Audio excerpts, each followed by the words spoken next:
నువ్వు అటెళ్ళు చూడు.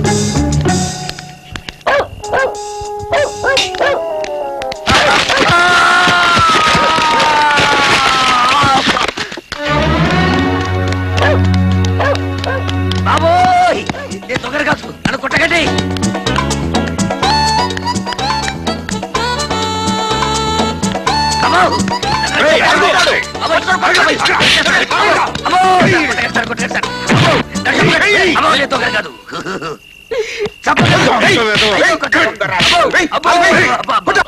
మా దొడ్లో కోళ్ళం పట్టుకెళ్ళిన దొంగ వేసవు నువ్వే కదరా? అబ్బే, నేను దొంగలు కాదండి. మీ అమ్మాయి జాని క్లాస్ పెట్టి పుస్తకం కావాలని అడుగుతారు వచ్చాను. పుస్తకం కావాలంటే అర్ధరాత్రి గోడకొస్తావరా? రాత్రిపూట మిమ్మల్ని డిస్టర్బ్ చేయడం బాగుంటదని. వీడి మిడిగుట్లు చూస్తేనే తెలుస్తుంది దొంగని. మా ఇంట్లో మా అమ్మకి నాన్నకి అందరికీ ఇవే కళ్ళు పుట్టుకతో వచ్చాయండి. అయితే మీ కుటుంబమే దొంగల కుటుంబం అన్నమాట. పిలవండి పోలీసుల్ని. పోలీసుల్ని పిలిపించే ముందు ఒక్కసారి జానకిని పిలిపించి అడగండి సార్. జానకి, జానకి, నోరు మూయరా. జానకి, ఇప్పుడే వస్తాను. ఏంటి నాన్నగారు? ఇతను నీకు తెలుసా? నేను ప్రసాద్ని. నా క్లాస్మేట్ ప్రసాద్. రక్షించావు జానకి. ఏం జరిగింది? ఏమి లేదులేమ్మా, నువ్వు వెళ్ళు.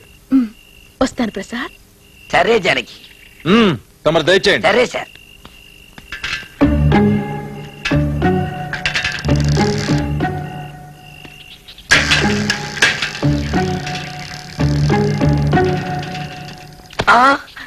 ఎక్కడ్రా వాడు?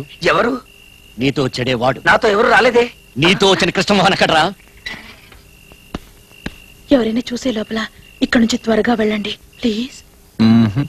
నువ్వు ఆ మాట చెప్పేదాకా ఇక్కడి నుంచి వెళ్ళను. చెప్పు. వాడు ఎక్కడున్నాడు చెప్పు. చెప్తా. చెప్తావా? చెప్పా. ప్లీజ్. నీకు ఇష్టం లేకపోతే చెప్పొద్దులే, నేను ఇక్కడే ఉంటా. అయ్యో చెప్తా. అవుట్ హౌస్ లో ఉన్నాడు. నాకు నువ్వంటే ఒట్టి ప్రేమే కాదు, ప్రాణం కూడా. సరేనా?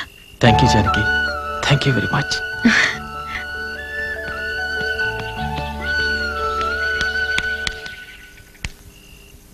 ఏం చేస్తున్నావు ఇక్కడ? ఏం లేదు. వెళ్ళి లోపలికి.